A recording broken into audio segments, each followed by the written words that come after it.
At 26, my life in Los Angeles was a perfectly designed grid of solitude and work. It was a city of millions, but my world was an island, a quiet little space where I was the only resident. That was until a rainy afternoon at a small coffee shop when I met Lena. She was an architect. I was a graphic designer. We both worked in silence, our laptops covered in the exact same stickers. It was a coincidence, a funny little shared secret that sparked a conversation. What began as a simple recognition of a kindred spirit slowly became a routine, a shared table, a knowing smile, and a connection that felt deeper than any words could describe. There was no drama, no forbidden love, just two people, a cup of coffee, and a feeling so real it was terrifying. My quiet life suddenly had a rhythm, a soft beat that matched hers.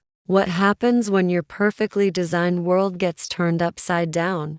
Not by a storm, but by the calmest person you've ever met. The thing about Los Angeles that no one ever talked about was how lonely it could be. It was a city of millions, but you could walk for blocks in the rain and feel like the last person on earth. For Maya, a 26-year-old freelance graphic designer, this solitude was a double-edged sword. She had come to the city to find her purpose, to escape the small-town expectations that had always felt a little too tight. And for the most part, she had succeeded. She had clients, a cozy apartment, and a routine that felt entirely her own. But on days like this gray, drizzly afternoons that made the Hollywood sign look like a ghostly apparition, the solitude settled into her bones. Her usual refuge was a small coffee shop in Silver Lake, called the Daily Grind. It was a local spot, hidden away on a side street,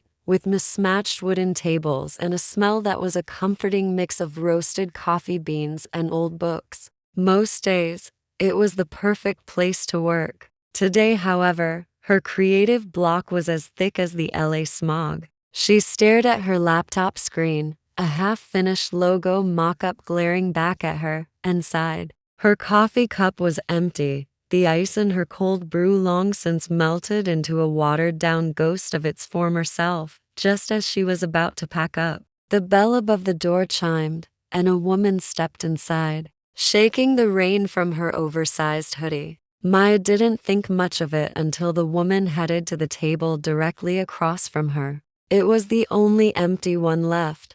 The woman was a study in quiet efficiency. She was tall, with a simple black t-shirt and jeans, her dark brown hair pulled up into a messy bun that looked both effortless and intentional. She set down her backpack and pulled out a laptop. It wasn't until she opened it that Maya felt a little jolt of surprise. The laptop was covered in stickers. One was of a tiny, detailed house, another was of a quote that read, "Design your own life," and a third was a small, minimalist rendering of a mountain range. Maya's breath hitched. She had the exact same stickers on her own laptop, a fact that she now felt deeply self-conscious about. She quickly tried to angle her screen away. The woman, sensing her, looked up. Her eyes were a warm, gentle brown, and a small, apologetic smile touched her lips. "I'm sorry, is this table taken?" she asked, her voice soft but clear. Maya shook her head, feeling a little flustered. No, it's all yours." The woman's eyes flickered from Maya's face to her laptop, and then back again. A flicker of recognition, or was it amusement, danced in her eyes. "Huh," she murmured, a small, genuine laugh escaping her. "Small world." She gestured to her laptop. "I see you're a connoisseur of fine laptop decals." Maya's cheeks flushed. Yeah, I guess so. The mountain one is my favorite." "Mine too," the woman said, sitting down. "The feeling of a clear path forward, but you still have to put in the work." Maya stared at her for a second, then found herself smiling. "Exactly. It's the perfect combination of calm and ambition." The woman extended a hand across the table. "I'm Lena, by the way. I'm an architect." Maya took her hand. It was warm and firm. "Maya, I'm a graphic designer. Lena's smile widened, and for a moment, the dull gray of the day seemed to lift. I knew it, she said. We're the same person, aren't we? It was a simple joke, but it made Maya feel something she hadn't felt in a long time. Not loneliness, not fear, just a quiet, humming sense of recognition. The next time Maya saw Lena, it was 3 days later. It wasn't planned. Maya had a new client and needed a change of scenery from her apartment. She walked into the daily grind, and there Lena was, sitting at the same table, a massive roll of blueprints spread out before her. Lena looked up, a bright, genuine smile on her face. Back so soon? She teased. I could ask you the same thing, Maya replied, her heart doing a funny little flutter. She ordered her coffee and sat down, pulling her laptop out with a practiced ease. They fell into a comfortable silence, each working on their own projects. But this time, the silence wasn't empty. It was shared. Every now and then, Lena would let out a small, quiet laugh, or Maya would make a little noise of frustration. It wasn't a competition or an intrusion. It was companionship. This became their routine. They'd meet at the coffee shop a few times a week, sometimes talking, sometimes not. They learned small, quiet things about each other. Lena preferred a flat white.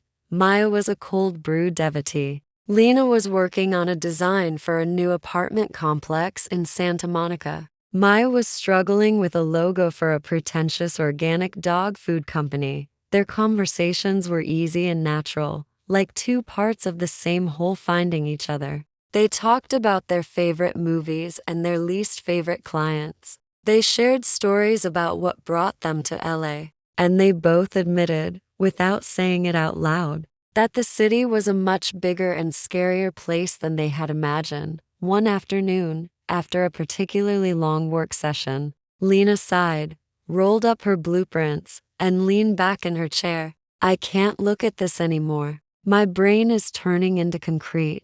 Maya closed her laptop. Tell me about it. My eyes are starting to blur. My client keeps sending me passive-aggressive emails with just a single emoji, a thumbs down. What does that even mean? Lena laughed, a full-bodied, beautiful sound that made Maya's chest feel warm. It means they're a coward. A thumbs down? Just tell me you hate it, for goodness sake. Exactly, Maya agreed, grinning. I want to send one back that's just a shrugging emoji. Or maybe a skull. The skull is good, Lena said. Definitely the skull. Or, we could escape this hell and find some real fun. Maya's breath hitched. Escape? Lena looked at her, her eyes warm and a little playful. Yeah, let's go do something that isn't work. We're in LA, Maya. It's not all about the hustle. She paused, her smile turning a little shy. Unless you have to get home, of course. No, Maya said, a little too quickly. No, I don't. Good, Lena said, pushing her chair back and standing up. Because I know the perfect place. Lena drove them in her old, beat-up hatchback, a stark contrast to her polished architect's persona. She had a playlist of soft indie music on, and the scent of old coffee and a faint, sweet perfume filled the car. Maya sat in the passenger seat, trying to ignore the nervous flutter in her stomach. They drove along the Pacific Coast Highway as the sun began to set, painting the sky in fiery hues of orange, pink, and purple. It was a sight Maya had seen 1,000 times, but with Lena beside her, it felt brand new. Lena took a sudden turn off the main highway, down a winding road that led to a small, secluded beach. There was no one else there, just the sound of the waves and the distant cry of gulls. I found this place a few years ago, Lena said, her voice soft, as she gazed at the ocean. I come here when I need to remember why I moved here. Maya stood beside her, her hands in her jacket pockets. It's beautiful. I've never seen this part before. It's a secret, Lena said, looking at her. Our secret. The word "our" felt warm and a little dangerous. It was a promise, a claim on a small, shared moment in a city of millions. They stood there for a long time, watching the sun dip below the horizon. Two similar souls in a city of solitude, now together. Thank you for this, Maya finally said, her voice barely a whisper. This is better than a skull emoji.